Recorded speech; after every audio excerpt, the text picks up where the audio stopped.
Welcome to episode 180 of the official Gamestitch Podcast. I'm Ryan Walton, joined by Dan Reamer, and this is a very special E3 recap episode. Very special. We're giving impressions, giving thoughts. I need to point out that I almost wasn't going to be here today. That's true. You almost weren't going to be here. I had told you, I believe I had texted you and said I wasn't going to be able to be on. Right. It goes back to the happy wife, happy life thing. She was supposed to go, some friends are camping this weekend, and she wanted to go Saturday night and hang out with them. We were going to stay the night. We wouldn't be back in time. And, I was celebrating her birthday, which was a week ago or so. And, but luckily, my wife doesn't make a lot of bad decisions. But she made a bad decision, and it allows me to be on the podcast. Friday night, she decided to go out with some friends, and she got a little the other way, you know. Mm-hmm. So she spent all day yesterday hungover and didn't feel like going camping. So, woohoo! Did you say, no woods for this guy. I was really looking forward to going, but if you need to stay home, we will. I did not. When I got home after work, around 3 o'clock, I noticed she was still in bed, not showered or dressed or anything. Mm-hmm. And so I was like, pretty sure we're not going camping today. She's hungover. I like this. What I like is my response to you saying you're not going to be on the podcast. You said, I might not be able to be on. I'm like, it's the E3 recap episode. I know. As if we just were having a different conversation. Yeah, I know. As if you asked me what we were talking about. No, I think you said okay first, though, didn't you? Yeah, I did, and then immediately said that. You said, okay, it's E3 recap. And I was a little thrown off. I was like, yeah. Yeah, that's how I do.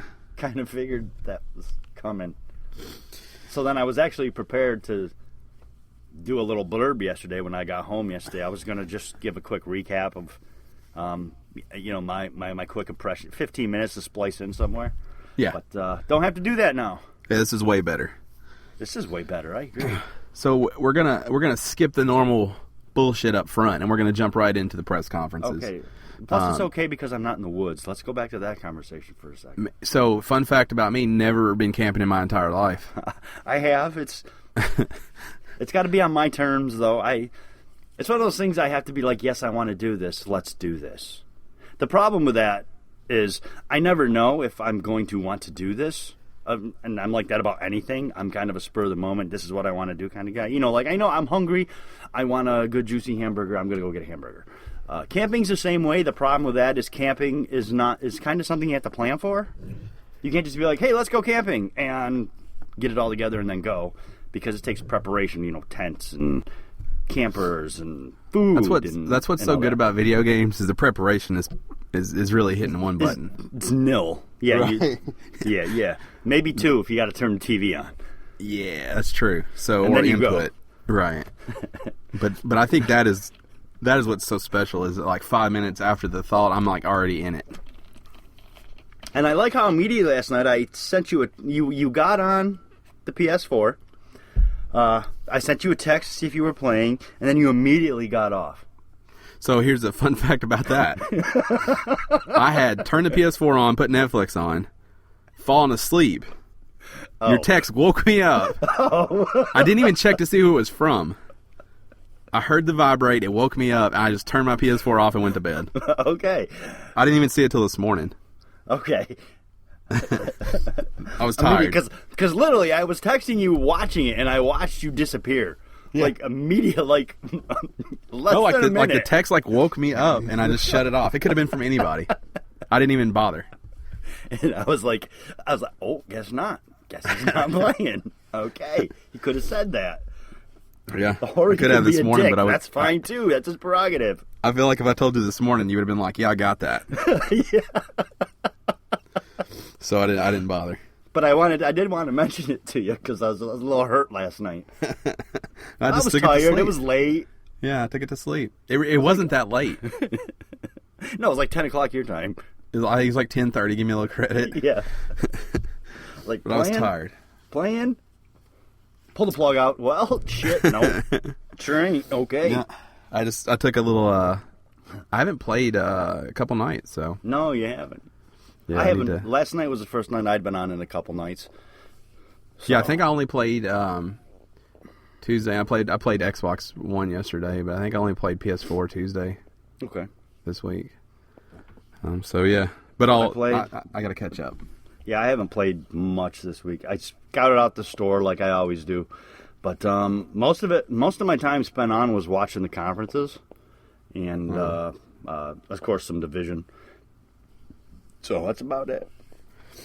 So we're gonna give our thoughts and our impressions, what made our balls tingle and what didn't at these press conferences. We're just gonna go in order. We'll, if we have something to say, we'll say it. If not, we won't. We're gonna give each conference a little score, maybe like a through F type situation. A through F, is that where we're going? We're going with school grades. Now here's the thing. What if I want to give something an E? Because I've always wanted to do that because I felt letter grades were retarded. If something was that bad, I'll allow it. Okay. Now, how do you feel about pluses and minuses? Leave them out.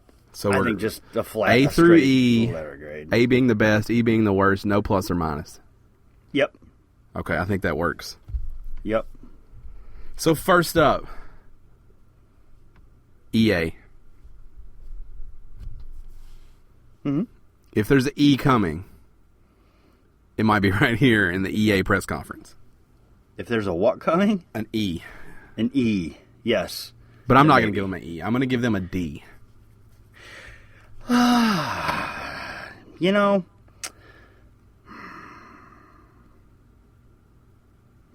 I'm going to give them a fair C.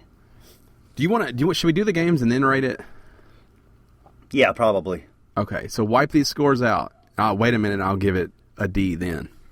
Yeah, and I'll give it a C. So, I'm gonna. They showed Titanfall 2. They did.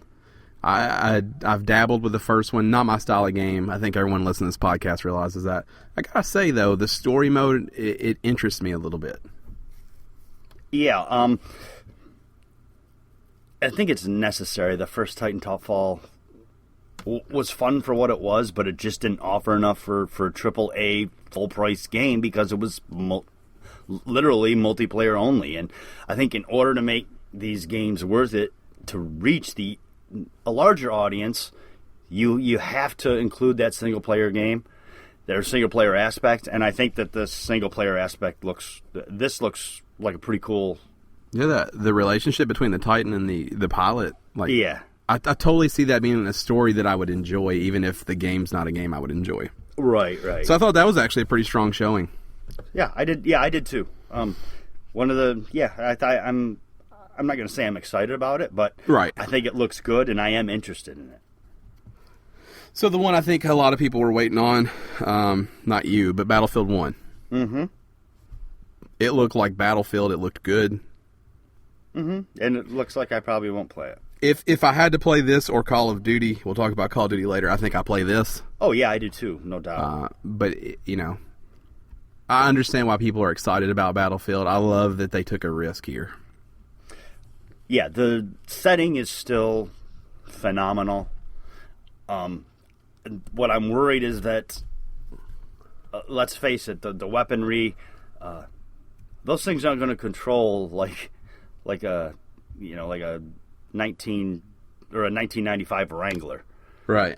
The tanks and stuff. I think people need to understand going into this what World War I is. Okay, it's not Afghanistan. Okay, there's no drones. There's none of that. It's rough. You don't have it's gritty. AKs And it's mean. and all And that. it's yes. yeah. Yes, it's brutal. down and dirty and in the dirt. Yep. So. Your star of this press conference, I'm sure, Mass Effect Andromeda. No doubt. I'm super excited for this game. We knew it. I like how when you stepped into the original Mass Effect trilogy, you were already a war hero. And you used that to kind of lift up humanity in the eyes of the other aliens. What it looks like we're going from here is you're a nobody. You're just a person who's trained, obviously, but it's how someone becomes a hero. And I think that's a much more interesting story to tell than someone who's already a hero and now has to save the galaxy. That's not to say there might not be galaxy saving, but it's going to be the story of becoming the hero who saves the galaxy rather than, here I am, I'm already a superstar, so now I'm going to the All-Star game. It's how the steps you took to become that superstar. I'm super excited for it. We all know that. It looked amazing. Yeah, this is... So I was let down with what they showed here. Were you hoping for gameplay? I just wanted to see a little more. I don't know if I had to have gameplay, but like I wanted to see it. So Mass Effect is one of those games where I've never understood why I don't play it. Mm-hmm. You know, it's third person. It looks great. You know, it looks like something I could enjoy. Okay. But there's always been something that just keeps me from getting into it. So, you know, for a start, I thought maybe this is the one that I jump in on, and maybe it still is. I just was hoping to see something here that made me feel like that. I can understand that. This is more for...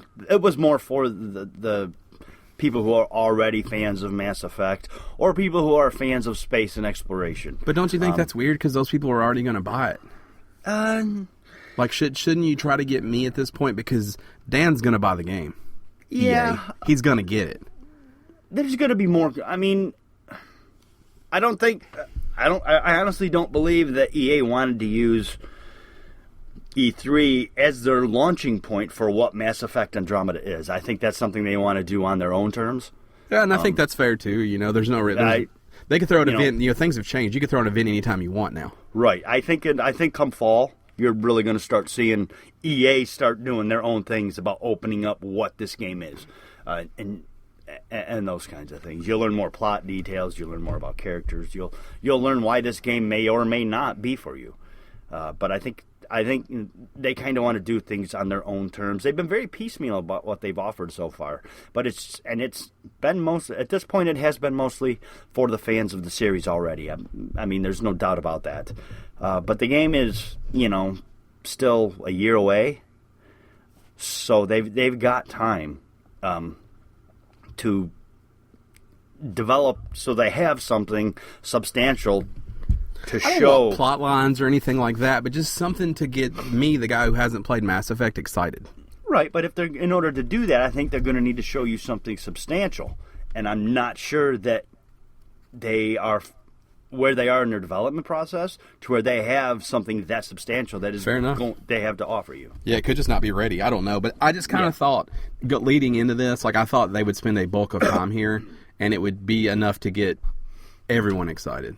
Because I expect this game to be just absolutely massive. I believe it will be too, and like I said, give it a few months.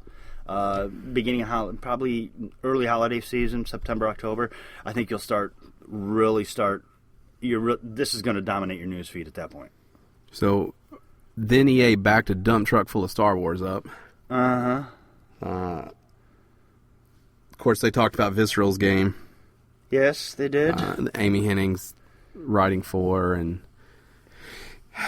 I'll be perfectly honest, the Star Wars chunk was boring to me. Yeah. You'll hear me say this a lot, so I'll get it out of the way now, listeners. There was a lot of times where in the middle of these conferences, they became just background. So I am not fully up on probably everything because I was not glued like I have been in the past. I was using it. There were times where I was bored. I was using it as background while I was doing other things, and that's not for all the conferences for the entirety of it. There were parts that did have me riveted, but a lot of this is just stuff that I think that's why EA is getting, like, why I'm giving EA the grade that I'm giving them, because they fell off so hard at the end for me. Mm-hmm. Because I thought Titanfall 2 was interesting, Battlefield looked great, and then we went to Mass Effect, and I thought, man, I wish they would give me more. And then we hit the Star Wars, where we talked about sort of nothing. Which was where they placed it. Where they placed the Star Wars stuff was a good idea. They placed it right in the middle. I'll talk about it more at the end, but I think that was the right placement for the Star Wars stuff. Was right in the middle. The problem is with that is I don't disagree with you, but the back end was FIFA and Madden. And when I said I would talk about it later, at worst, this should have been reversed. Their game order. To be honest, the way it should have gone, in my mind, is Titanfall, cover one of the sports, cover the Star Wars stuff, cover another one of the sports, Mass Effect, Battlefield. In my mind, that would have given them an A rating. I don't know if I don't think I would have given them an A, but I certainly wouldn't be giving them a D. Like, the order makes such a big difference here because it's huge. I totally could have taken a nap for the back half of their press conference and felt like I had just as much information as I have now. I saw the stuff I cared about right off the bat. There's no reason for me to pay more attention. Madden and FIFA look great, but newsflash, they look great every year. Right. The people who play those every year. And the thing about and FIFA as well. FIFA is showing a story mode, which is cool. That's interesting. The journey mode. I like that. Journey mode. But here's the thing: is yes, those games can look better. They can add new, mechanics, those kinds of things. At the end of the day, football is football for football fans, and soccer is soccer for soccer fans. You're going to be extremely hard pressed to bring new fans into those.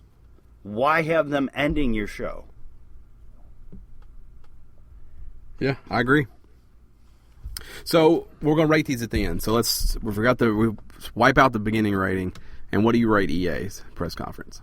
It's still a C because I'm giving them an average. To me, C is an average score because they hit hard. They hit hard from the beginning. They really needed to wrap up that last paragraph. They really let the ball drop on that. But that first half, that first half was strong. I just think their order, they could have been a B or an A. I just don't think the stuff they showed off, like even their tournament stuff, like I don't know. They lost me, and they definitely had me when it started. Right. So that's why for me they're a D, and I don't blame. This happens in press conferences, but EA's been all around for too fucking long to not understand how to hold someone's attention. They screwed up their order, and to me, I don't know because this happened in a lot of cases this year. I don't know if maybe E3 is just getting to the point where it doesn't hold quite the sway that it used to. Like you said before, these developers and publishers, they can put out conferences anytime. They don't necessarily need E3 anymore like they did 20 years ago. So I don't know if it's important to things to come. I think we talked about it a little bit last year for our E3, whether it was still as necessary as it once was. It's still a cool show. It's still the biggest conference for video games. But I don't know that it's as necessary as it used to be. I think it's okay if you hold back some of your stuff and do it on your own time.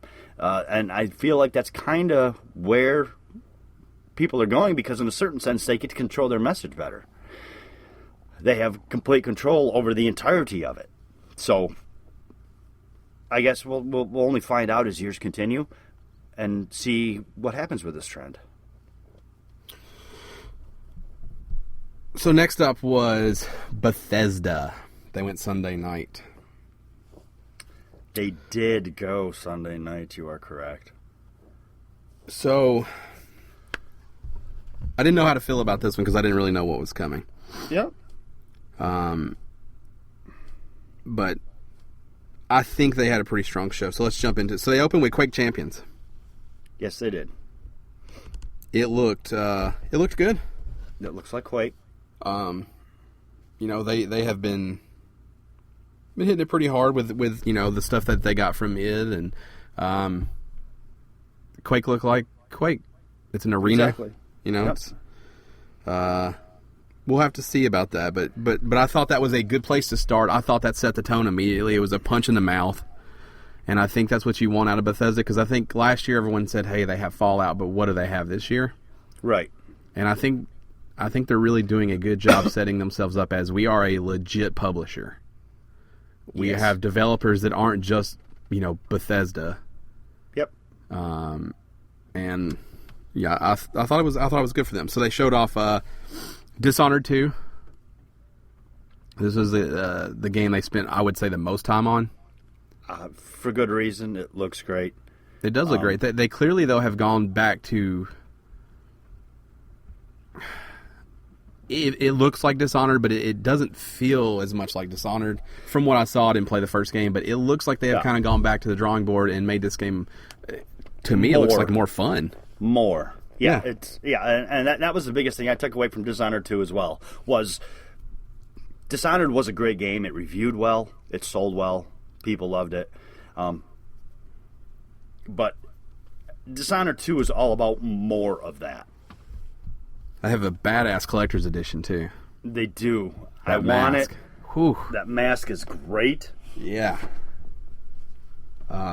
They did one of a limited supply. I don't know if that's bullshit or not, but and the part they showed off there where you're teleporting up the elevator and it looked cool. It looked fun. It's everything Dishonored. Everything Dishonored was, but it's just more. And I think I haven't seen enough, obviously, but it's looking like it's what a sequel is supposed to be. Right, clearly better than the first, but clearly a sequel. Yes, exactly. Yeah, I thought it looked good. So then this one blew my face. I was not ready for this. What order are you going in? Prey. Okay. So Prey, one of those games that's been floating around. People saw Prey 2 like 6 years ago. It's been canceled. Right. We had been told it had been canceled. People wanted Prey 2 because it showed off really well to the press early. Mm-hmm. This is not Prey 2. This is Prey. Yes, it is. It is a brand new game, and it looked fucking good. It looked really good. Not something that is for me, but damn, it looked good. But good. It looked real good. It looked fast. It looked furious. It looked over the top. It looked like a game people are going to want to play. Without a doubt. So I thought, I don't know. I thought that just was impressive. I thought Prey 2.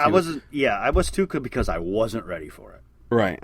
Which helped. The surprises.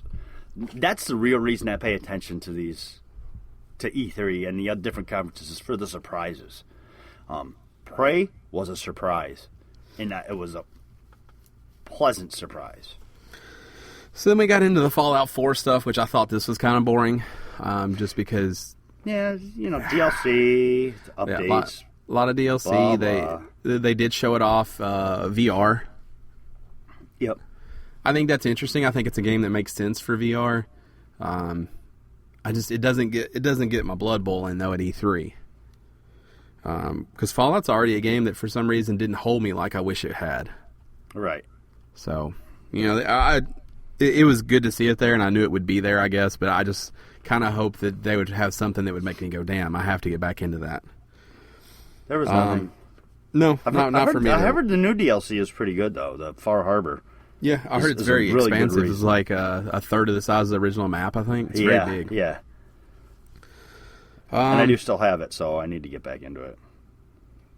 So then they start showing off the Elder Scrolls stuff. They have the Skyrim Remastered coming. Meh. Yeah, I don't need this in my life. Me either. I finished the first one. I don't know that there's enough. They obviously don't have a new engine, so I don't know that they can make it worth it. But the remasters are the thing, so. Yeah, and I mean, this had long been rumored, so I don't think this really shocked anybody. I mean, it looked fine, I guess. They showed off the Elder Scrolls Legends, which that's that card game. Yep. I guess people are into that. And they showed off a lot of the Elder Scrolls Online updates that are coming. That game is apparently way more popular than I realized. Yeah, I did not realize it was that popular either. People are playing that game apparently pretty substantially. Yeah, I know. When it first came out, so I know some people that got into it and they were very let down, and they were like, and got out of it. But apparently, they have done some things to it now to really make it worth your while. So, And the price keeps going down. That's one I've looked at a lot. I have too. I think it's like $20 right now. Yeah, $19.99. I believe you're right. It's part of that E3 sale. It's one I just keep looking at. Yep. Me too. But it's an MMO. I mean, you got to keep that in mind. Is that $20 you're really gonna? See, I don't know. I mean, if I had friends that were on, I think it could be. Okay. But I don't know. It looks fun. Well, if you want to get it, you let me know. We'll get it together and we'll start we'll run from the very beginning. I mean, it sounds like a good time. It does sound like a good time, but I need people to do it with. That's true. You do. They showed off some Doom stuff. New snap map updates coming. You know, people love Doom. I don't know how much people love snap maps, but that is their idea for the future to continue to generate content and make money. So, right. I don't know how much we'll say about that. They did tease a new Wolfenstein, which I don't really think was a surprise to anybody. No, and they're doing so great with those. I mean, right. Wolfenstein, Doom, and I'm sure Quake. I mean, they're really paying respects to the fans with these games. Yeah, they are. And I think if you're going to do it, they're doing it right. Exactly. So their press conference was about an hour. Yeah. I thought it was meat and potatoes for the most part the whole time. A little bit of filler. Yeah. I thought it was... Obviously, they deserve to have a press conference. Right. And people should have watched, so... I give them a B. As do I. If we were doing minuses, should be noted that would have been a B minus. Yes, I would agree with that. But I would have probably given them the exact same grade. Yeah. But I mean, overall, a really good press conference. Yeah, not bad at all. So Monday morning, one of the big dogs, bright and early, 9 a.m. Pacific time, we had Microsoft. Microsoft may be the most dire situation when it came to a press conference. Mm-hmm. They needed a good press conference. They had to come out big and they had to show. So they decided to do that by opening with the Xbox One S. Also known as the Xbox One Slim. Yes, also known as X-Bones. X-Bone S. X-Bones. This thing looks good. 40% smaller, internal power supply. Yep. Looks less like a VCR and more like a... gaming console? PS4? It has an on-off button, which is a nice touch. I also think it will grate cheese. Because half of this is cheese grater. Material. They apparently plan on this son of a bitch getting really hot. Yeah. Or they don't plan on it getting really hot. However you want to look at that, because half of this machine is holes. Yep. It should breathe very well. 40% smaller, and when they showed it, I'm like, it doesn't look smaller. But when they did the next two, yeah, like the overlay. Yep. I was like, damn, that thing is tiny. Yeah. Yep. It looked so much smaller, and it's new controller to go with that. Yes, and the controller looks great, and apparently it controls amazing. Yeah, it's got the grippies on the back. They just tightened it up, tighter package. Mm-hmm. I thought this was right where you want to start. It was right between, bam, here we go, new console. Yep. Get excited. And then they started hitting hard with their games. Gears of War 4. Yep. Which looked like more Gears. Looks like more. Yeah, looks pretty. That looks good. Yes, it does look very good. They covered Horde mode, the new Horde mode, all that stuff. Co-op. All that cool actually, stuff. They did their stage demo. Gears is one of those things also that I feel like I should like. Cover-based third-person shooter. But I've never been able to get into Gears. Have you tried? Yeah, I played the first Gears. Okay. Yeah, story's not much. I think I played 3 also. I know I didn't play 2. Okay. Because I bought... What was the Red 360? The Gears of War? Oh, shit. I don't remember which one it was. Or was it? No, maybe that was Resident Evil. I feel like that was... No, yeah, Resident Evil had a red one, I think. Maybe that's what it was. With the I think I Biohazard played 3 symbol on it. but I didn't play much. This next one I'm pumped about, but I'm disappointed because I know it won't work for me. Sea of Thieves. Yeah, it's Rare's new game. It's a very It turns out it's Destiny with pirates. Yeah. Which is great if you have friends with an Xbox One that buy Sea of Thieves. That want to be pirates. So that's the problem. Is I would love to play this game. This game looks incredible, but I don't think I have anybody to play it with.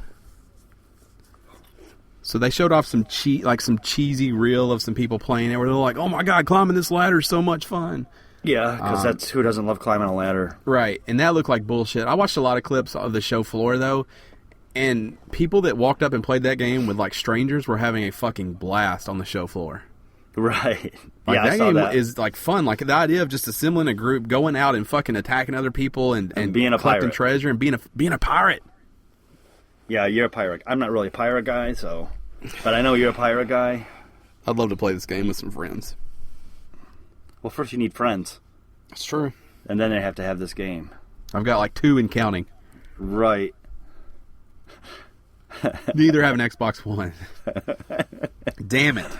I'm thinking about trying to see what I can swing for picking up an Xbox S. I mean, she like fresh cheese? Yeah. She like Parmesan? I don't think the $300 cheese grater thing is going to go over very well. No, but what about a $300 game console that does everything, including grates cheese? Yeah. I'm working on it. Okay. If you need any more ideas, let me know. Oh, yeah. You'll be the first one I go to, obviously. So, then we saw a little Scalebound. Very, I guess Monster Hunter-ish. Yeah. There was how it felt to me. Goliath thing you were attacking. Yeah, that giant crab. The giant hermit crab thing. I like hermit crabs, all right. Hermit crab. You know, they're great pets because they don't have to do anything. Yeah, that one seemed frustrated, though. He seemed annoyed. He did. Right. But yeah, it looked good. I don't know. Here's the problem with Scalebound.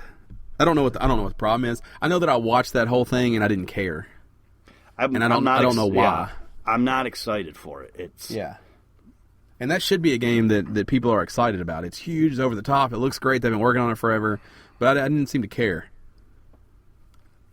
Yeah.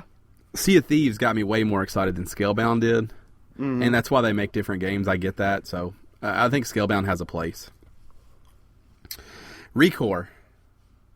I'm excited for Recore. I think a lot of people probably won't be. Yeah. But Recore totally seems like the kind of game I would play, enjoy, tell people about, and they would look at me and go, "What the fuck is Recore?" Right. It has I am intrigued by this game as well. But again, it's you and I in some ways run with very similar tastes as far as the oddball shit. And I think that's what Recore is going to be. It's going to be one of those games that has a very fervent fan base, and that's it. So it's Inafune's new game, so of Mega Man fame. Yes. But this game looks like something entirely different. I think we talked about it. It very much has that it has that knack feel to me. They also announced that it was coming in September, and I think it's only $40. I think that is or what they $49. It's not a $60 game.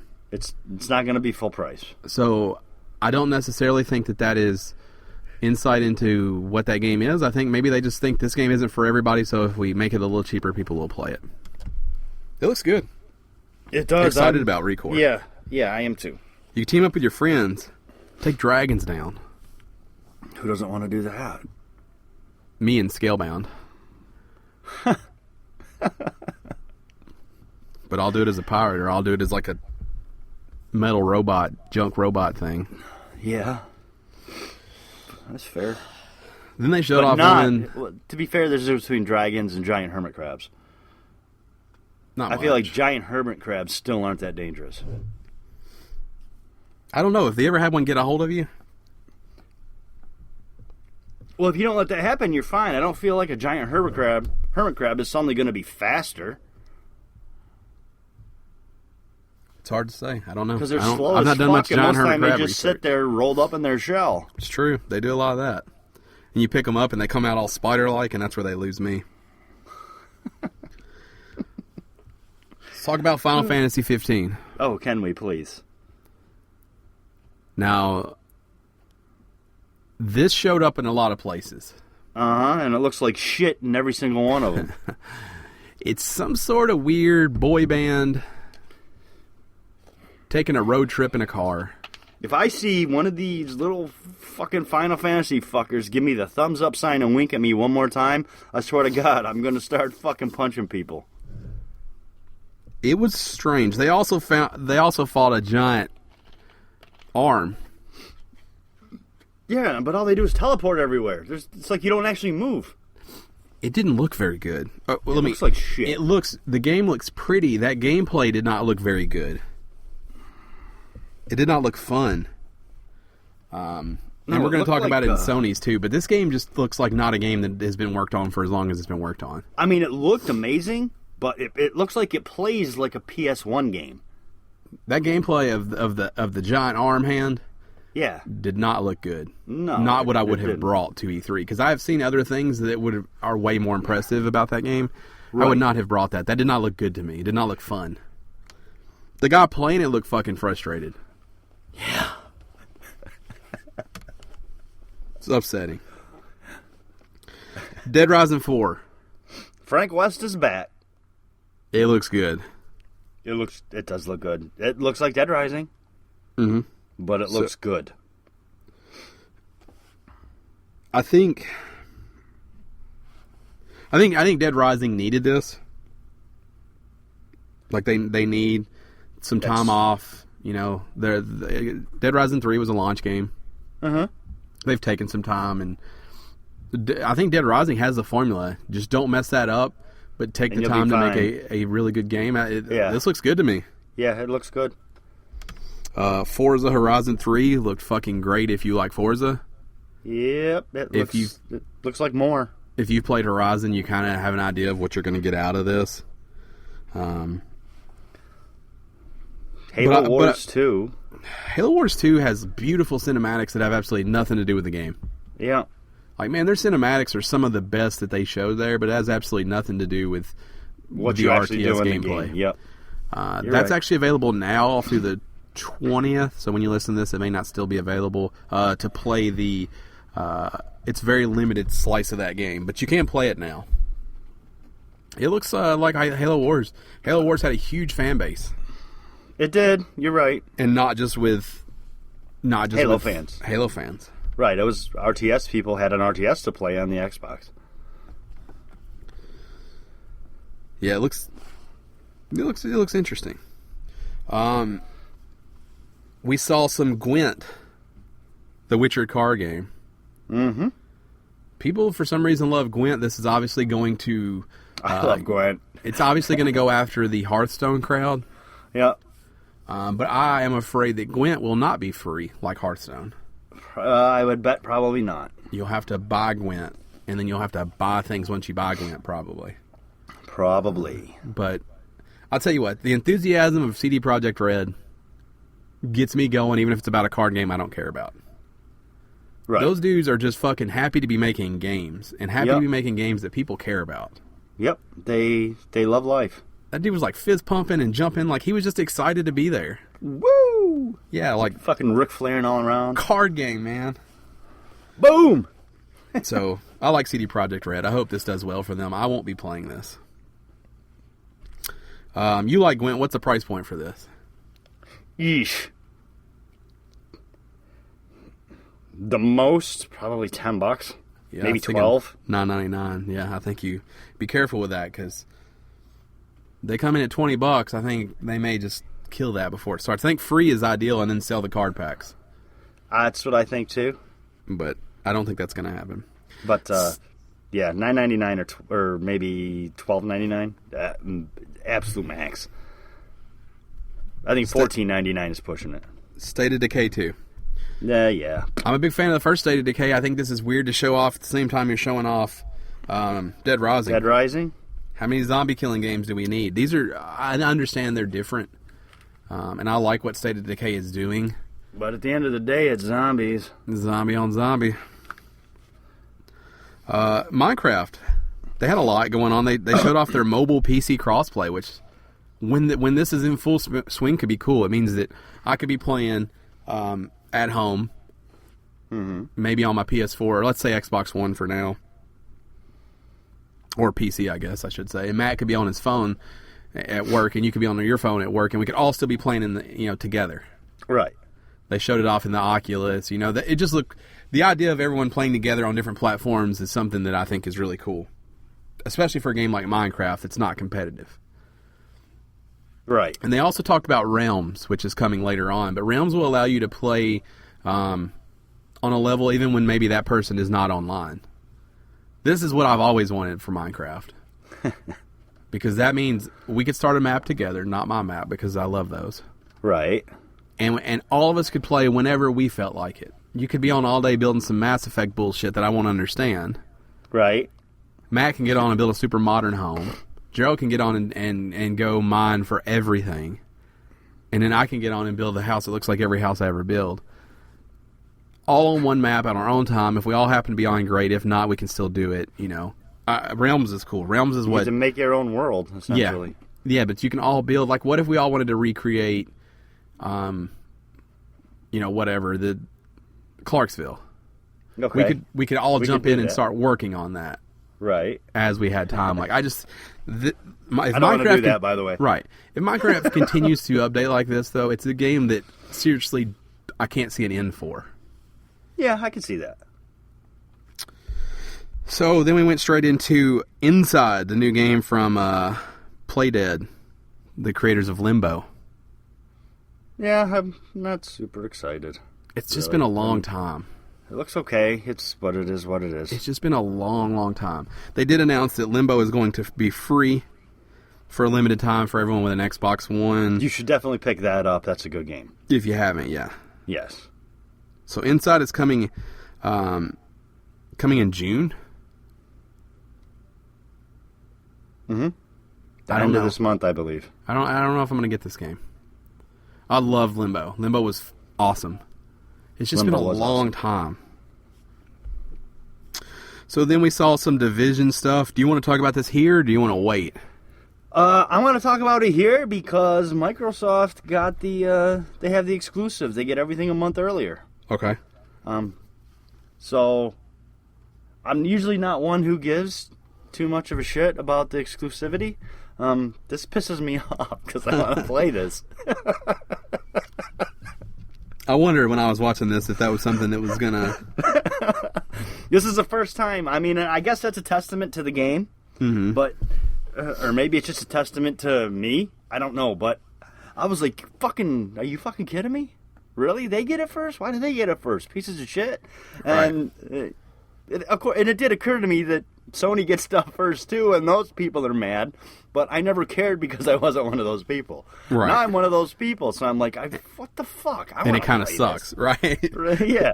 So now I get why it sucks. It looks good. They got some good stuff coming out. Underground looks good with a lot of random generated stuff, a new base of operations underneath your base of operations. They just keep doing more and more to this game that keeps keeping me going. So I've got to wait an extra fucking month, but I'm playing this shit. I'm surprised every time I get on and see you play that game. You're surprised? Yeah. Why? I don't know. Like, I'm surprised that you still play it. Oh.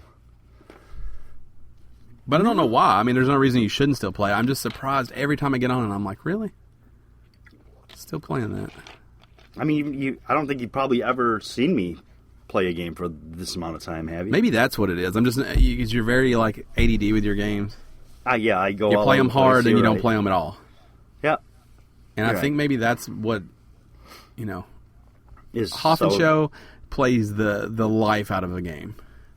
Yeah, he does. Like he plays it till there is no reason to ever own that game again. Yes, he does. He does anything and everything. He gets his money worth out of everything he ever buys. Yep. But that's not how you play games. That's not at all how I play games. I'm like, So I yeah, think that was a cool level. All right, I'm done. What I now? think that's what it is. I'm just shocked that you still play that. Yeah, I do. I do still play it. I still enjoy it. And they keep slowly bringing out, making new updates and stuff. It has problems like any game, especially a game of this magnitude. That it isn't MMO style, and so many other people affect things, and it's such a huge world. There's so much going on that, yeah, it has problems. But I play it, at minimum 3 or 4 times a week, if not more. So, yeah, I'm pissed off. It was my first experience with the exclusive stuff not working for me. So, I understand now, you people. I get it. Anybody who gets pissed off about that shit, I get it. I'm with you. They threw out some numbers. I don't remember what they were, but I don't. I want to say it's like the people that are playing are still playing 3 hours a day. Yeah, something like that. And that's about right. That's pretty impressive, yeah. That's pretty fair to what I play. Or 3 probably. hours per session. You go in, see what's new with you. You do a couple of high-value target missions, run your hards, run your challenges, maybe run an incursion. And that's probably about 3 hours. So, yeah, I totally believe that.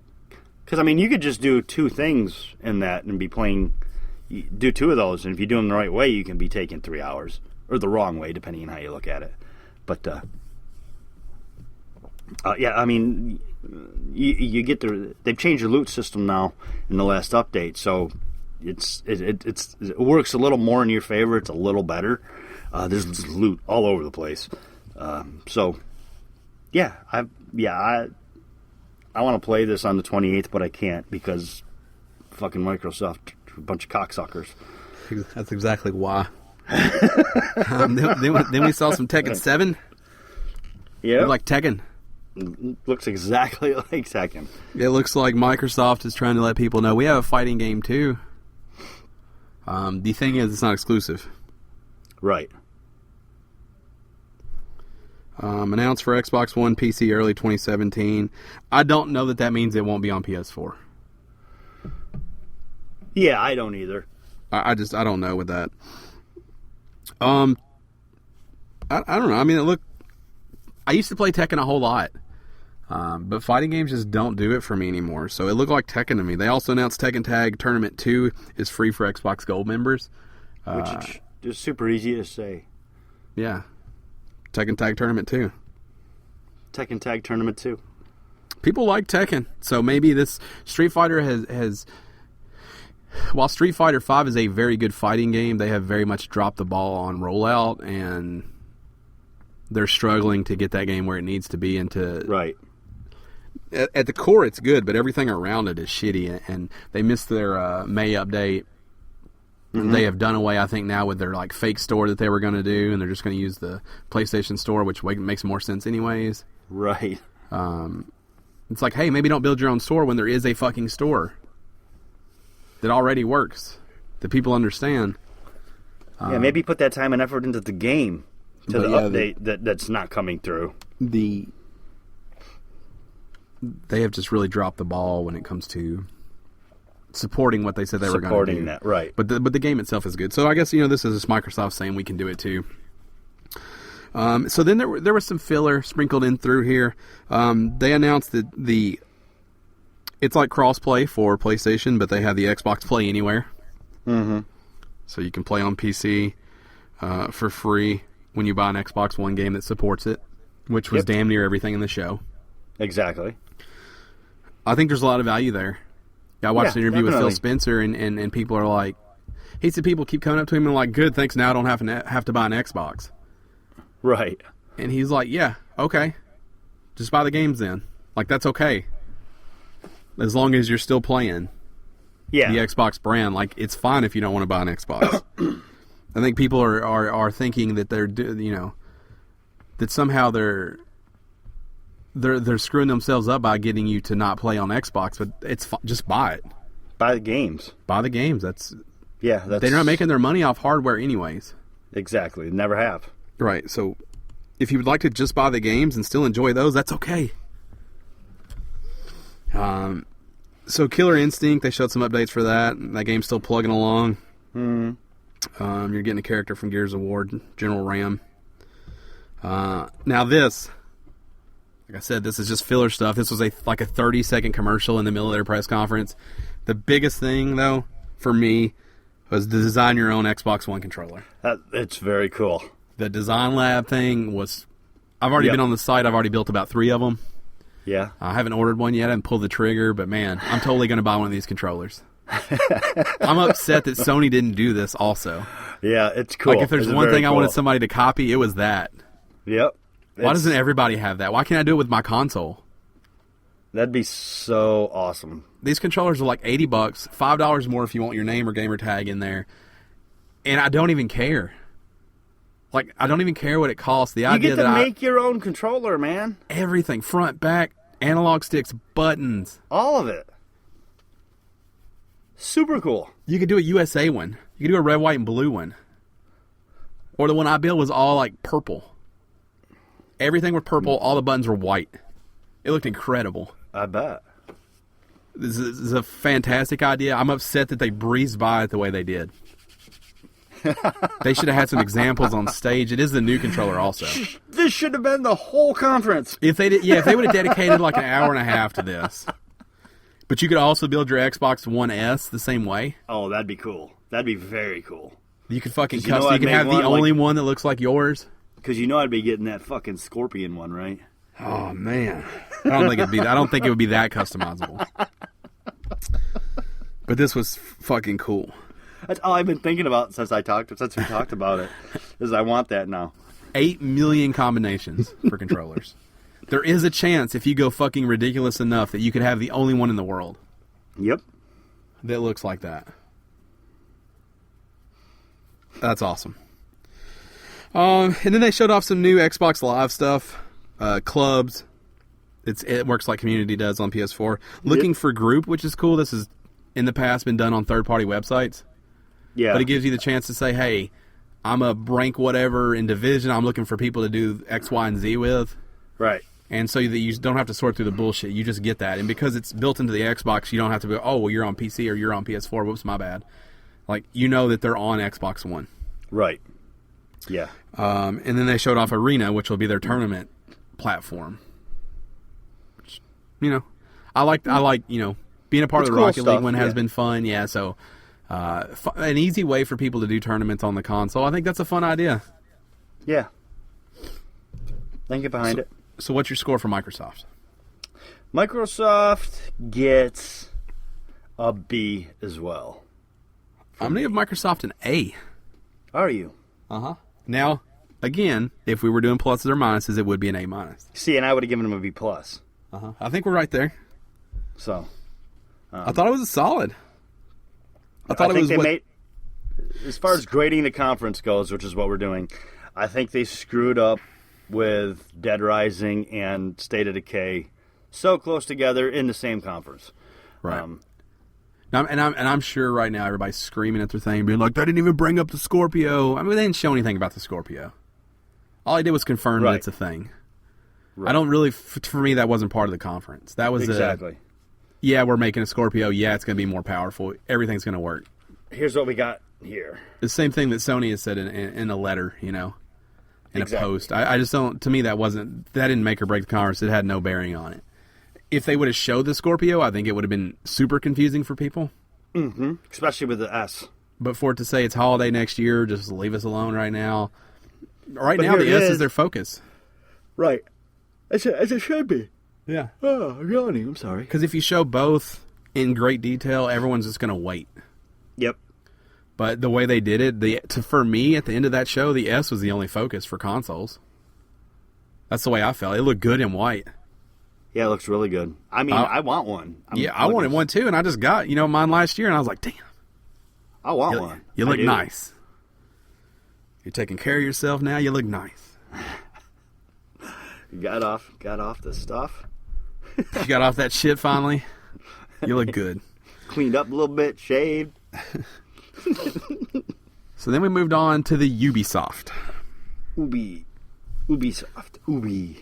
I like Ubi. Ubisoft. Ubi. Tom Clancy's Ghost Recon's Wildlands. Look fun. 4-player co-op, third person. Third person, yeah. It could be the kind of game we play together, just saying. It could be. How Division-y is it, though? Oh, I would still play it, even if it...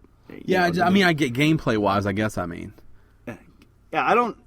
It might have some similarities, but it's definitely more... Believe it or not, Division is not much of a run-and-gun shooter. Oh, I believe it. It is very cover-based and strategy-based and tactician-based, or tactical-based, I should say. I don't know that... This is going to be a little bit more run-and-gun, so it's going to be a little bit more your style. Running in, grabbing the drug lords, swooping them up in a helicopter. It could be a lot of fun for all of us to play together, yes. That's what I thought when I looked at that. I was like, that's the kind of game we could have fun. Have fun playing together. But I don't know. Watch Dogs 2, on the other hand, is probably one I'm not too excited about. I'll tell you the problem with Watch Dogs. So they showed a Hack Everything trailer. They showed some live gameplay. Mm-hmm. Or a stage demo, I should say. The parkour looks cool, but it goes to first person. But it does look cool. There's something weird about Watch Dogs. The first game was hyped down the entire time. Mm-hmm. And then people get it, and they're like, this isn't what I wanted out of Watch Dogs. Blah, blah, blah. I'm never going to buy another one. Then they show this one here. And all I hear from everybody is that Watch Dogs 2 kind of looks pretty good. Like, there's something this game has that for some reason people want it to be great. Yeah, but they didn't. They haven't shown much. It looks like Watch Dogs to me. Like, they didn't show me anything that made me feel better about what I was going to see. Right, me either. But for some reason, the hype for this game is strong again. Maybe it's because people were so let down by the first Watch Dogs. Well, people give Ubi the benefit because Assassin's Creed 1 to 2. And people think that this game could make the same jump. And maybe it can. Maybe it can. I haven't seen it yet. Of course, I wouldn't have said that about Assassin's Creed 2 after Assassin's Creed 1 necessarily either. Right. Now, I will say part of the problem for the first one, I don't like stealth, but Aiden Pierce is a piece of shit. Like, he's not a character that I ever remotely accidentally liked. Yeah. Like, he's kind of a dirtbag. I have no idea why he's doing what he's doing. I mean, I understand the plot, but, like, it really didn't ever seem to be about that. Right. He wasn't a likable guy. Marcus Holloway does seem much more likable. Mm-hmm. So I think that's a good start. If I don't hate the guy that I'm playing, that's half the battle. We're going to talk about that again real shortly, but I mean, character, it goes a long way. It sure does. But if I don't enjoy the person that I'm controlling, if I'm kind of like, man, this guy's kind of an asshole, like, okay. I don't know that you're... I don't know. Watch Dogs always been one of those things. Like, what if you could use technology to help? Even if you're using it the wrong way, in my opinion, that's what Watch Dogs is. Like, what if you use, technology in the wrong way for the right thing? Mm-hmm. But the first game never felt like that. Right. But that's what I wanted it to be. Like, you're very much like Robin Hood with technology. You're doing the right thing. You're not just trying to kill some dudes. Nothing wrong with killing dudes. Yeah, I guess. I mean, I'm all for killing some dudes.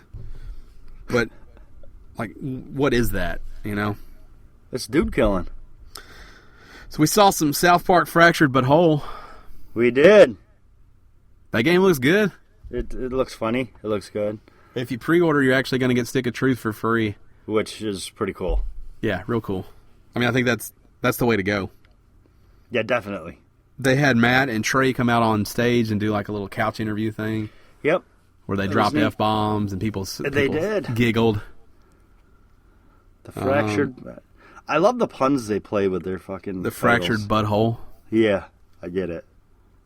So in the gameplay itself is like a Civil War type situation. Yes. The kids are superheroes. They split up. And fight each other. And that's where the fractured but whole comes together. Exactly. Okay. Not to be confused with, or perhaps to be confused with, an asshole with a crack in it. Yeah, the fractured butthole. Get it? It's. I don't like South Park. I've never been able to get into it. But yeah, if I was into South Park, I don't know how you wouldn't absolutely just adore these games. Yeah. They are amazing. They look like so much fun. I'm not a South Park guy either. Never have been. I've watched some episodes, but I'm not like one of the hardcores. Mm-hmm. But if I was, I'd be all over this game. So For Honor, they showed it. For Honor, yes. They showed some Vikings invade a samurai fortress in a trailer. Good. Yeah, it looks good. I'm not sold on it, dude. I'm not for sure ever going to be sold on it, but I think it looks. I think it certainly has its audience. I mean, the concept is cool. Yeah, Vikings, samurais, knights. That's cool. Right. But just, I'm assuming they're each going to have their own. Like, I'm sure the Viking is much more powerful or whatever. Right. They all have. But their man, thing. did you see how slow that dude moved? Yeah, and I don't know. I mean, I don't know. I don't know where they are in development, so that could change. But this game did not. I'd have to see everything come together to know. And either way, it's not going to be for me. But I think the idea is neat, and I think it'll have an audience. Oh, I'm sure it will.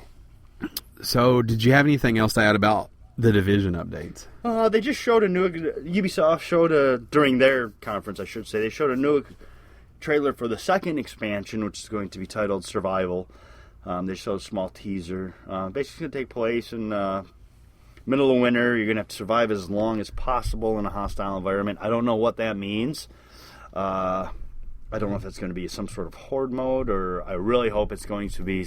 What they really need to do is we really need some single-player missions to expand on the story.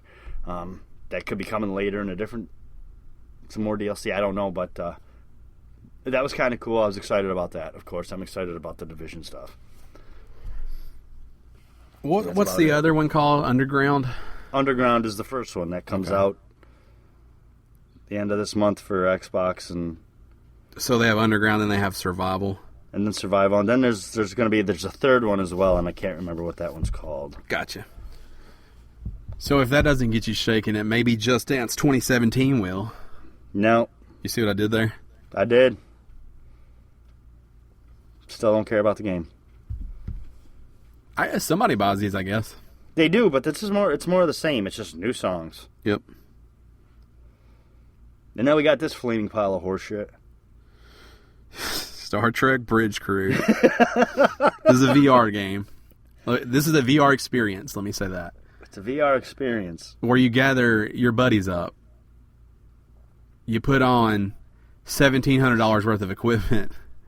And you pretend to be on the bridge of the Enterprise. So they brought out some old favorites. Yep. LeVar Burton, Jerry Ryan. Who else was there? I forget.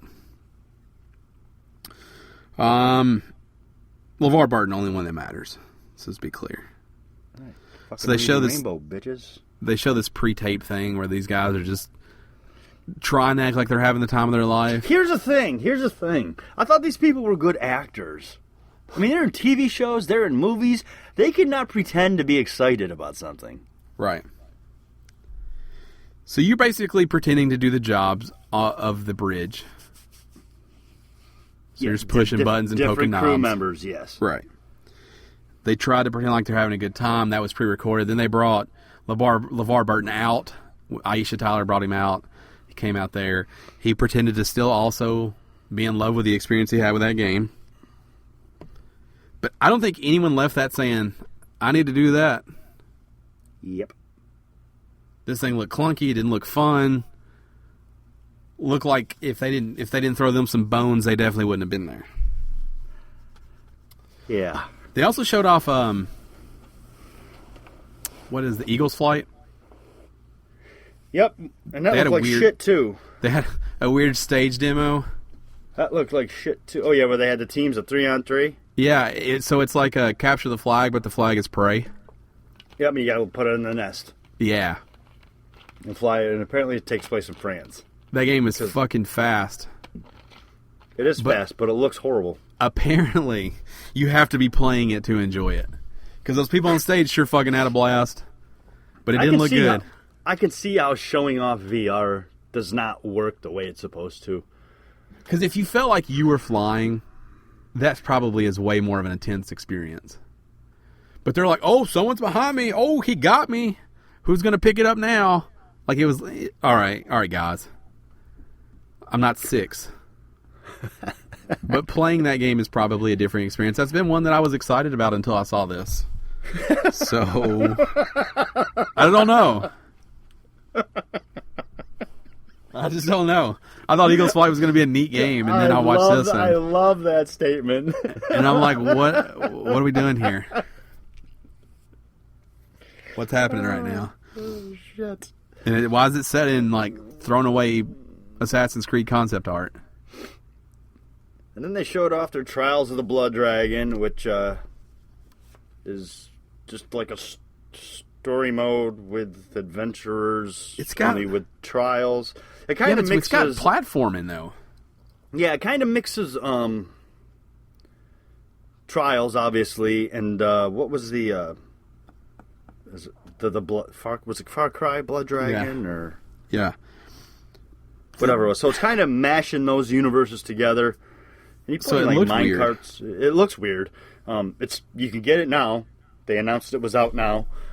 I did not get it because it's set in the 80s.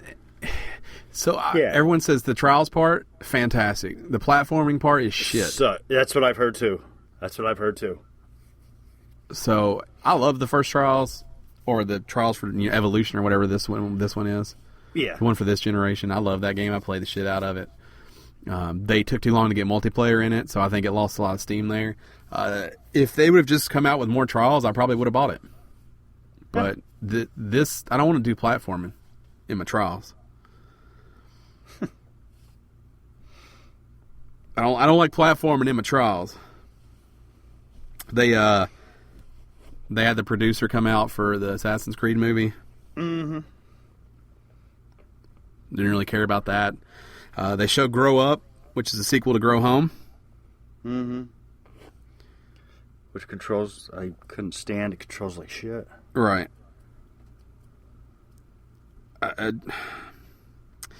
Ubisoft was long. It was long, and see, I'm actually giving Ubisoft a D. Wait, I got one more game I skipped. Oh, because it was the one that got me super pumped. Steep. Right. Okay, Steep is their snowboarding, skiing, squirrel suit. Yep, they're extreme sports simulation. SSX on fucking meth. Ultra realistic. It looked like fun to me because we could all jump in the same mountain. It does look fun. I'm gonna wingsuit down. You're like, good. I'm gonna hit the slopes on the skis. Matt can say I'm gonna snowboard. I'm gonna hit the powder on the snowboard. And we could all just be fucking freestyling it on this mountain, and that looks cool to me. That idea is neat. Mm-hmm. Now follow through. They showed like some shitty VR.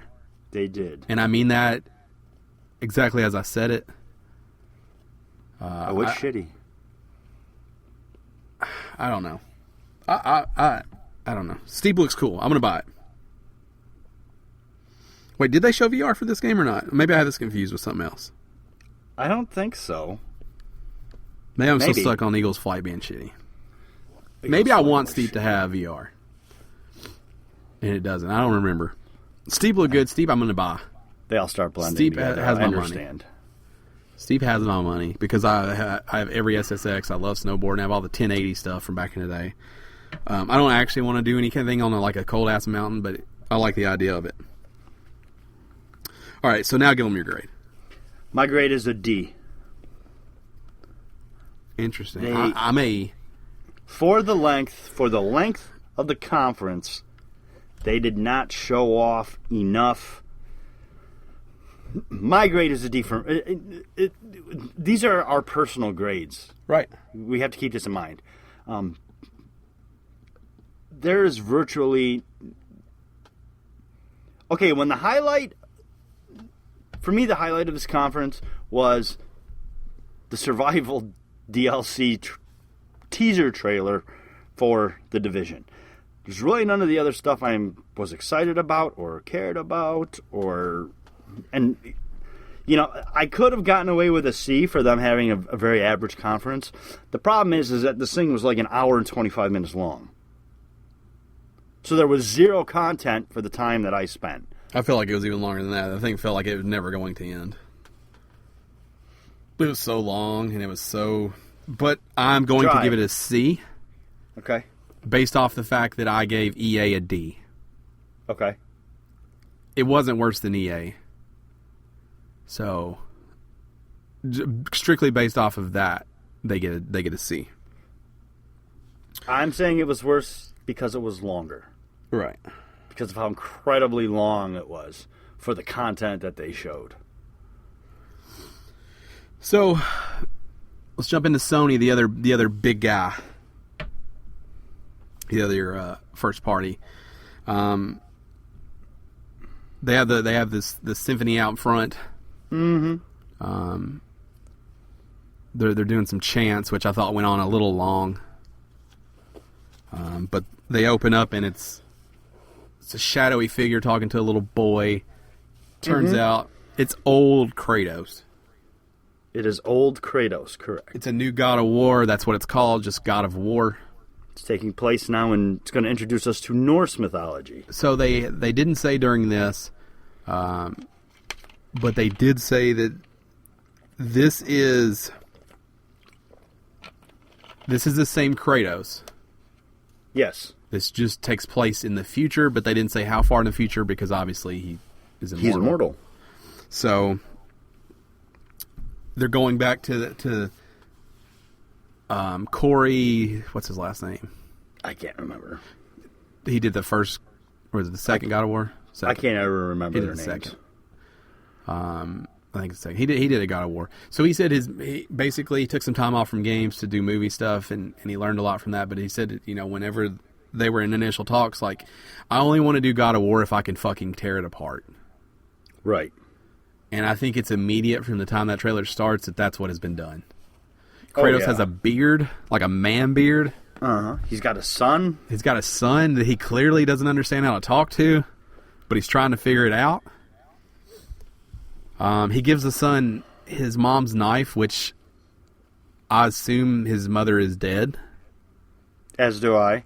Did you notice the glowing blue bow and arrow that the kid shoots? Yes. They've changed the camera angle. What's that? They've changed the camera angle for this game. Yes, they have. They have. So, in the trailer, you've got like your son is with you, and you're kind of teaching him stuff. If you notice how the XP pops, so it pops for him. Yes, for not for you. It'll say like tracking skills updated. Yep. So later on, they kind of elaborated. Your son is going to be with you through this entire game. They did. So you are basically playing through with him. You can ask him to do stuff, to attack this, distract that. So he is a commandable character. But this game definitely shows a different Kratos. So we talked about character being important earlier. I've always thought Kratos was a raging asshole. Right. He had one speech and it was raging asshole. Yes. This shows a different Kratos. Yeah, maybe one who's tempered a little bit over time. When they show the rage meter fill up with the kid, but then go back down. Yeah. Like he's trying. Yep. I was like, that's awesome because you can't completely flip it. You mean when he misses the troll and shoots Kratos an arm? Like he can't just be, a son of a bitch all the time. But he also can't just be a nice guy now. Right. Like it has to be a mixture.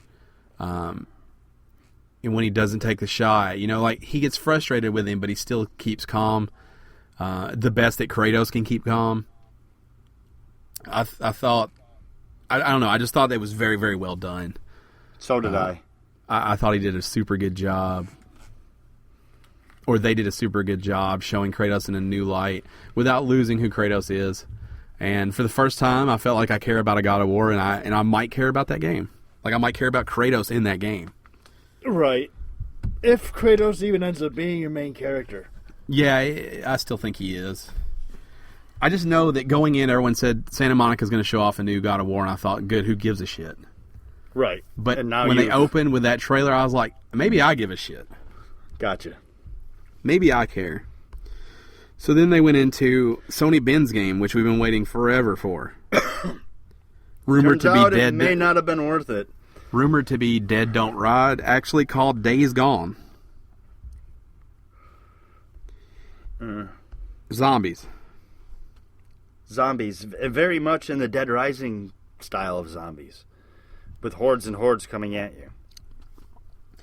I guess the point of that was just to show how many fucking characters they could get on one screen at one time. The answer's a lot. Yeah. So this is weird. They show a reveal trailer of this game. Place goes wild. They show it. It's kind of got a Last of Us vibe. But right after God of War, I kind of, like, my initial thought was, these games, while different, kind of look similar. Right. You're like a ex-biker who now is a bounty hunter in a world that's gone to shit. Now, keep in mind, this game's been in development for 5 years. You know, maybe 5+ years. So it's not like a copycat of Last of Us. They've been working on this thing forever. Yeah. But I think that's initially where most people is like, why do I need this and The Last of Us? But I think the answer might be as simple as you're not getting a Last of Us 2. Yeah, I mean, I'll be honest. I had originally thought they were showing me The Last of Us 2. Mm-hmm. That was my original thought. Yeah. Turned out it was wrong, but that it definitely has a very, very Last of Us vibe. Now these are going to get out of order. I think after that they went to The Last Guardian. Finally coming. Got a real date for The Last Guardian. October. Go ahead. October 2016. Yeah. October 26th, I think? I thought it was the 16th. Or 16th, maybe, yeah. I don't know. They got a real date. Coming October, you can look it up. We should know it. We don't. They have a collector's edition. Have you seen that? No. Looks good. You get like this statue of the fucking... Cat bird dog? Yeah, cat bird dog laying down. Looks pretty good. Some other stuff too, an art book and some stuff. It's only like $100. I'm thinking about getting it. That thing's called like a tricor or something like it has some sort of name. And apparently they explain that it comes from like some sort of like DNA thing gone wrong. It evolved into that between like bats and cats. Right. I think they showed just enough of that game. The art style still looks cool. I'm not sure when that game was made. I'm not sure how much of that game is stuff that started 10 years ago. And how much is of new stuff? We just started over and made a new game to please everybody. That game should have been canceled. I'm glad it's coming out. I'm going to play it. But I think you have to temper expectations with this one. Like, the closer it gets, the more I'm like, I don't know. Oh, I'll be getting it. I'm going to get it, but I don't know if you should be excited about it. I don't know that I have expectations for it. I think if you play that game with any expectations, you could be let down. Yeah. You're probably going to be let down. Yeah. That's how I feel also. And then I don't remember what they showed after that, do you? I think it was Detroit. So Sony's conference was just hard and heavy games, one after another, without time to even breathe. They just kept rolling. Every now and then, Sean would come out and say like 4 words, and and that dude looks awkward on stage. Sean Layden? Yeah. I think it's because their stage was weird, because every time he came out, they lowered the curtain, and it looked like he only had like 3.5 feet. Yeah, I don't know. He just looked super uncomfortable. He didn't have much of a neck either, so that could be it. Yeah, he doesn't. Dude, they only had 2 people on stage. It was just Sean Layden and Andrew House. Yeah, that's the only time the only This press conference was not a normal press conference. There was no like, and we were in lead of development for Sony Ben. Like, none of that shit happened. Nope. Like, it was fucking game. So then they showed off, I believe they showed off I can't Horizon. Well, they showed off Detroit, I think. Was Detroit completely different. completely different from what we know of, from what we learned. I am excited for this game. This is probably the game I am, after Mass Effect, obviously. This is probably the game I'm most excited for. When they zoomed out and showed like the dialogue option, or the tree of scenarios. And there's like 9,000 of them. I was like, fuck, yeah. Now, I guess the concern I'm hearing from a lot of people, like, is this the whole game? In which you would say probably not, because we didn't see who we thought was the main character. Right. But is the whole game just playing these scenes and that pieces together a larger story? It's possible. I don't have a problem with that, though, personally. No, I don't either, but I think a lot of people were expecting a Heavy Rain style story. We may still see that. Yeah. And I don't know. But the thing with the PS4 has more power, so it's possible you may see a Heavy Rain style just with more of those scenarios. More of those dialogue tree scenarios. Then we jumped into VR. Yes, we did. VR will release October 13th, $3.99. By Christmas, end of year, it will have 50 titles. So they say. They showed off Battlefront X-Wing VR missions. You do have to have Battlefront. This is a DLC pack. Made by the guys at EA, the Criterion team of Burnout fame. This looked like a disservice to VR to me. Like, VR missions is not what VR is about. Like, make a fucking game for it. That bothered me.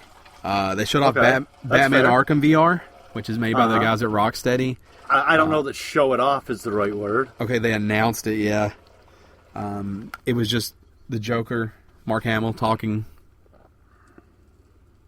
about Batman. This lets you be the Batman, so they say. There's two sides. I think one side where you're like a detective and one side where you're actually Batman. You look down, you see floating hands like Rayman style, and a utility belt so that you can reach down and grab things. There is no body. So I think that is bizarre.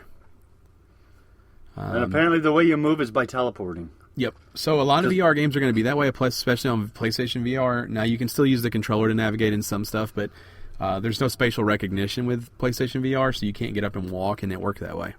Right. There's no... So, not the way I would have done it, but yeah, you teleport. I'm hearing very mixed things about people who got to play this thing. Some people say it was the VR experience I want. Other people are like, I don't know what the fuck it is. Right. It's about an hour-long experience, but apparently you are encouraged to play through it multiple times because things change each time. Yes. A lot of people like the detective parts. I think that is the side of Batman that is most exciting for me. To be honest, what I've heard is, in a couple different reviews, people have said the most exciting thing was talking to Alfred and putting on the cowl and looking in the mirror. Yeah, apparently you can like throw stuff at Alfred too. Yeah. They showed off Farpoint, which is a weird like Mars shooter. Yes. Or planet shooter, I guess I should say. It appears to be on rails to me. That's they move the you, feeling you I shoot. got. Yeah. I thought it looked okay. And then they showed Final Fantasy. It still looked like shit to me. It looked even worse. And then there was a smack in the face with a VR add-on. Where the fucker was actually wearing it. Wearing the headset. And like shooting, like fucking busting finger pistols at me and having a good old time. What a joke VR was. I didn't like that. No shit. So then, the only other person on stage, the one that wasn't with Sony, Kojima shows up. This fucking like badass walk down as this platform lights up, but he got in front of it. He didn't pace himself well on the walk down. No. Larger than life. That place roared. The place went fucking nuts. He said, I'm back. Here's what I'm working on. And they cut to what I call the strangest moment of E3. Oh, without a doubt. Which is naked ass Norman Reedus. Uh-huh. Like, in the sand, handprints all over his ass and the rest of him. Uh-huh. Holding the baby. Holding the smallest child I've ever seen. Uh-huh. Incredibly small baby. that appears to have come from him. Yes. He had a C-section that looked like I did it. It's going to scar very bad. Then all of a sudden the baby disappears after Norman Reedus cries. And he gets ink footprints, handprints. Yep. On him, on his legs, leading to the sand. And then he stands up. Get a nice ass shot right there. Yep, and he looks, and there's whales floating in the air. Well, there's dead fish, dead crabs, and then beached whales. Yes. Everywhere. That also look like they have these like umbilical cord things all over. And then there's 4 things floating in the air. Yes. I didn't see whales I thought they there. were whales. I thought they were people. Oh, I thought they were whales. I don't know what they are. And then it shows a Kojima game starring Norman Reedus, Death Stranding. Yes. A lot of people like to call that game Death Standing. It's not Death Standing. I believe I even did that one time when I texted it. Probably. I hear it everywhere. Because Death Stranding is weird. Death Stranding is like a whale move. Yes, Death Stranding is when whales beach themselves. Yes, they are going to be sick, or they feel they're going to die, so they beach themselves. Yeah, they don't really understand it, but a lot, like every year there's 4 species of whales that just in massive beach themselves to die. Yes. So they're Death Strandings. So there are whales, dead whales there. There's the fish going on. The name. His previous thing was Moby Dick Studios when he played the joke about Phantom Pain. Yes. I think he's into the whale thing. Yeah. Also, Kojima's fucking Kojima, so this probably has absolutely nothing to do with the game. I don't even think he's nailed down an engine yet. Yeah, I feel like he's just because he's fucking not with Konami anymore doesn't mean he's not a fucking weirdo still. This was a very early announcement. This game is going to be really far away. Oh, I would imagine so. 2019, 2020. Yeah. Strange game. During the VR segment, they also showed a shooter. I saw this, the E3 experience where you go to the theater to see it. People were kind of getting pumped about the shooter that was on there. I'm like, hey, what is this? Turns out it's Call of Duty. It turns out they showed it to you like they did so that you can realize you don't hate it as much as you think you do. Wrong. Because everyone was giving that game shit when the trailer announced. But I think that game certainly looked better than people are giving it credit for, especially initially. When the reveal was done and it had like 4 million dislikes. I think the gameplay for this changed people's mind a little bit. It's certainly... I almost don't feel like it's competing with Battlefield. I feel like they're doing something completely different, and maybe there's a space for both of these games. That could be. That kind of got the room pumped that I was in. Not me, but people, you know. I get it. So then they showed off Insomniac's Spider-Man. Everyone thought this was coming from Sucker Punch. Spider-Man is real, but it is a Insomniac game. It is. It looks like more Spider-Man. It looked good to me. I can't understand why. I don't understand personally why everybody is super like mega pumped excited about this, because it doesn't look that different than any of the other Spider-Man games. It looks good to me. I think it's because it's exclusive. The way, if they nail the movement through the city, I think I don't even care about the game, and I'll just do that. Okay. Like, that's what has me excited. In my mind, I think about Infamous, Grand Theft Auto, and then I think Spider-Man movement. Okay. Like, that to me is very exciting. If it works. If it works. And I think just the idea that it's an exclusive, that's a pretty big exclusive. That's a huge exclusive, Spider-Man. Yeah. To think that if they do this right, they Spider-Man games, you're going to continue to see those on a PlayStation platform. That could be big. This hasn't been said, but I'm wondering if this wasn't part of the agreement, Sony Marvel deal. I've heard that was extremely pricey, so it would not shock me if this was part of it. Because Spider-Man was in the new Marvel Civil War. Right. And I'm wondering if one of the little stipulations was, hey, that's fine, but you have to do just a Spider-Man game for just us.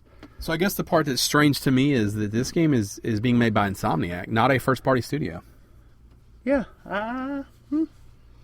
So a lot of people are saying if you look at the movement in Sunset Overdrive, Yeah. that those guys knew they were making a Spider-Man game. Oh, damn. So, I haven't played it as much as you. Can you see that? he moves very fast and very well. Okay. Now there's a lot of like grinding and stuff like that I hope to not see in a Spider-Man game. Right. But the rate in which he moves and how fast you traverse and climb, totally Spider-Man. Okay. So, I see it. I think you have to make it Spider-Man, though. Yeah, without a doubt. You But can't. Insomniac's making a lot of stuff. They're making like VR games. They're making that GameStop exclusive. They're opening up. Like, I worry that they may be pulling a Platinum, though, and just having too much on their plate. Well, maybe, but a lot of the stuff, like, obviously there is a Spider-Man game, but they're doing a lot of, I feel like they probably have a lot of independent studios in their large studio, because a lot of this stuff coming out is a little more of indie-style stuff, like the GameStop exclusive and that kind of stuff. They don't really have a lot of, like, huge AAA things coming out, so they may have a bigger team. They can focus just on that, while they're still putting out these little indie games as filler. Right. I don't know. I thought Spider-Man was like a refreshing palate cleanser in their trailers because it felt different. Mm-hmm. So they showed off a gameplay of Horizon Zero Dawn. Yep. Again, I immediately thought this game looks like God of War. Yes. It looks like Days Gone. They all have this open outdoor, like outdoorsy alive world. Feel. Yes. Like the grass, it kind of moves all the same. Yeah, everything just. The trees all move the same. The world. It's like they want you to know the world's alive. They look familiar. So even though they're different, they definitely feel similar. Similar, yeah. But I came out of this feeling really good about Horizon for me. Yeah, the tie-down arrows are fucking cool. Yeah, they are. It's a lot of strike and dodge. Yep. But that suits the way that I play games. Yeah, I know. It's very like in your face. You're not going to sneak up on these robots and take them down in one shot. No, you have to find. There's weak points and different strategies to defeat the different robots.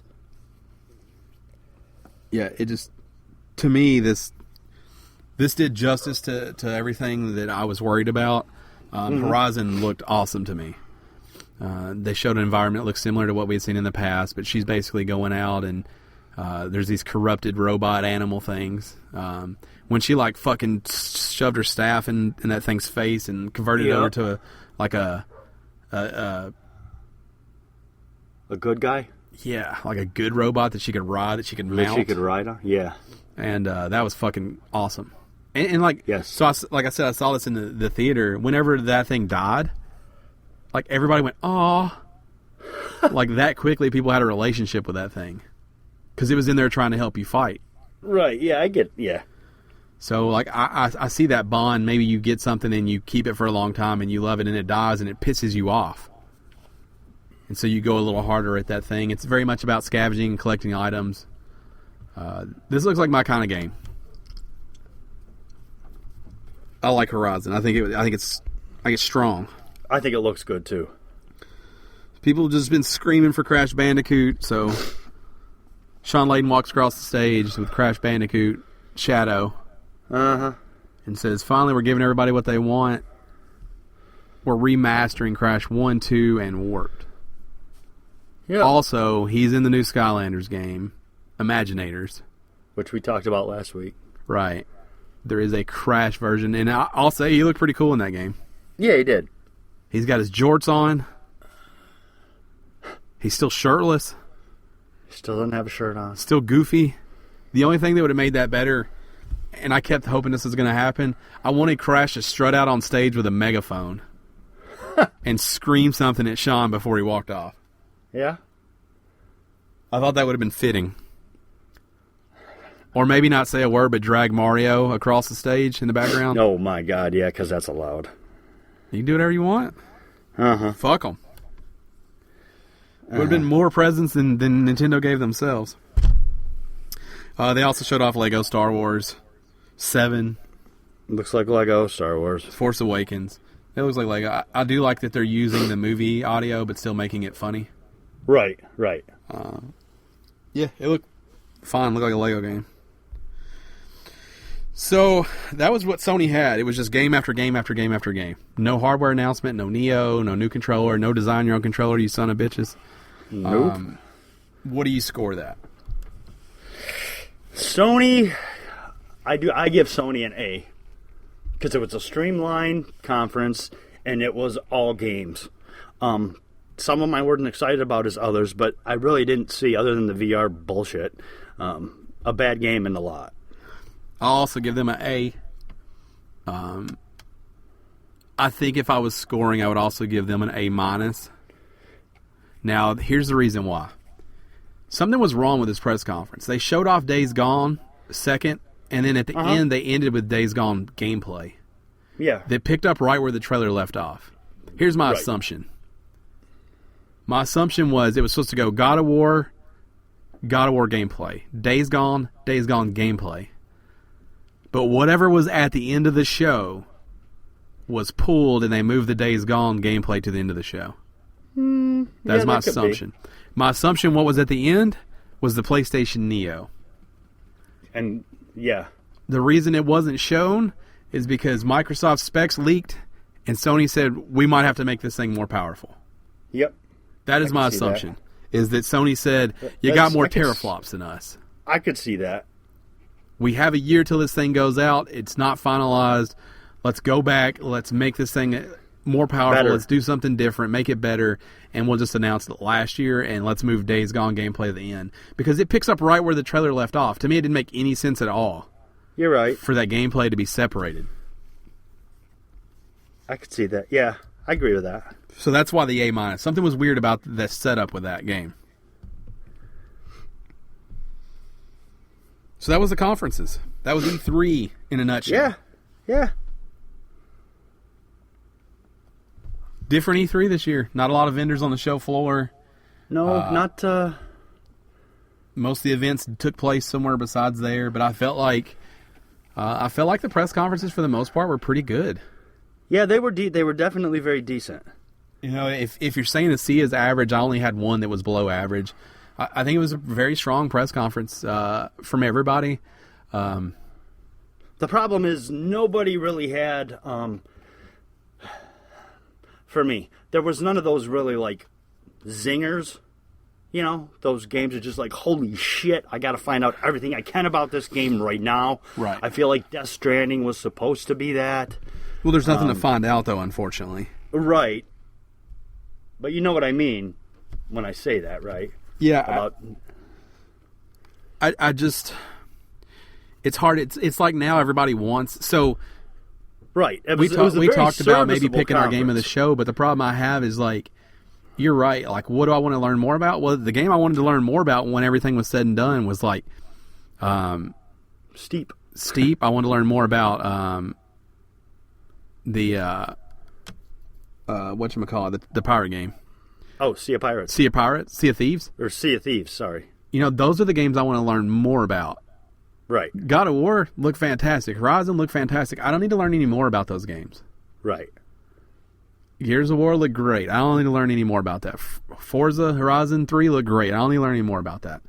Right. So some of those smaller or maybe things I just don't know as much about, those are the ones that excited me. Days Gone? Not so much. Actually, the opposite. I've been on the website. I read all about it. Really? Like, yeah. For some reason, that game interests me, but not in a... I don't really want to play it, Just what I don't really want to play it. Like, the teaser they played there, which obviously AI was off and there were some other things going on. Right. That trailer made me uncomfortable, not because zombies scare me, but like on a level of like tension. Okay, I can see that. Like, damn, I don't like that much pressure. Right. I mean, when they're pouring out of that fucking window, I'm like, you got to be kidding me. Like, I need a break.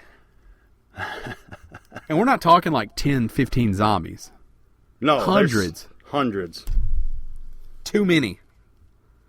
And it made me uncomfortable. So I did read. I went on their on Sony's website to see what it's about. You know, so in Last of Us, I felt like the world was part of the star of that game. Mm-hmm. I think the same is true for Days Gone. Yeah. It's a dynamic world, day and night cycle. Zombies change at day and night. There's full weather. Weather changes zombies also. Or these feral, whatever these things are. Right. So there is strategy to the way they behave and how they behave in different weather and different time of the day, and you just have to pay attention to what you're doing as you're making your way from settlement to settlement. So okay, you've researched it more than I have then. Yeah, but again, it's not on a I want to play this game level. I'll probably get it. I don't know. I mean, I might make it as far as Last of Us in this. I don't know. Right. But I don't know. The environment is interesting. It's set in the Pacific Northwest. Right. So that allows them to go from desert to snow to forest. So you're going to see very unique environments very quickly. And I think each one of those is going to come with different challenges and obstacles. And I'm sure. I don't know. It's interesting to me. I mean, it's interesting, but I'll get more information as it starts getting closer. So yeah. Overall, I thought it was a good E3 for overall it was a good E3, and it was. I guess it was serviceable, in my opinion. I thought Sony and Microsoft did what they were supposed to do. I thought everybody did what they were supposed to do. So Nintendo, we didn't rate them. They came out, they showed Pokemon. There was some Fire Emblem Shin Megami Tensei stuff, and then they showed Zelda for like an hour. Yep. There wasn't Sun and Moon look like Pokemon games. Zelda looks awesome, but I don't call that a press conference. Right. Zelda looks really good, and everyone that played Zelda said it's really fucking awesome. But I think that's what you expected, right? Them to show off a really clean, fun-looking Zelda. Right. After all this time, that's what they better have. It doesn't look graphically like a huge step, but it does what every Nintendo game does, and I wanted to play it. Yeah. Like, if there was something on the show floor I wanted to play, Zelda might have been way up there, and I'm not even a Zelda guy. It just looked fun, and their booth was awesome. It looked like a rainforest cafe in there. Yeah. But that's why all in all, good a very year. serviceable cafe. Or very serviceable E3, not cafe. It's fine cafe, too. So this show's a little longer than normal. We wanted to recap, give you our impressions of E3, what made our balls swell, what deflated them. I think this is probably a good week for us to skip maybe a final thought and hashtag gone. I've got a gone but not forgotten. And you're going to want to hear it. Okay. It's a good week I want to hear it at an hour and 45 minutes in, but okay. Go ahead. It's a good one. It's going to be okay, quick. Go. Hurry up. A classic. A PSP classic. You hear me? PSP. PSP. Classic. WTF. Oh, I thought you were going to say Half Minute Hero. Work Time Fun. Published by D3 and Sony. This was a mini game collection that were super short and super ridiculous. Like putting caps on pins. Uh-huh. Sorting chickens. Yep. I remember it. I think this game's incredible. If you have a PSP, you should find a way to play this game. Don't watch a video on it, play it. Yeah, don't watch a video. I guarantee you it still holds up. But you sort newborn chicks, male, female, or dying. You chop wood. You try not to chop like little cartoon guys on, there's the one, like I said, where you're putting caps on pins. The game's stupid. Everything is super quick. And it's fun. I like that it's called WTF. I wish they would have continued this franchise, and it would have evolved into like a WarioWare type thing. Right. So that's my Gone But Not Forgotten. Work Time Fun. Check it out on the PSP. WTF. If you have one for us, make sure you hit us up on Twitter at @game_stitch using the hashtag GBNF. We also want to know what you guys thought about of the conference. So either email us podcast@gamestitch.com. Tell us what you liked, what you didn't like, what got you going, what didn't get you going. Feel free to hit us up on Twitter with that information too. But let us know how this E3 was for you. If you want to reach out to us individually, our social media, I am at Podcast Ryan. Dan is at Tolhurst2002. And Matt is at GoddammItMatt. On Twitter. On Twitter. Twitter. That's where you should hit us up on Twitter. Twitter.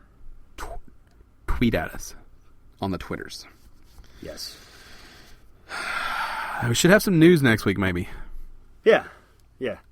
Now that everything's out there, maybe some stuff will trickle in. And hopefully this won't be a 2-hour podcast next week. I mean, we're under 2 hours. I just want to throw it out there. We are under 2 hours, not by much.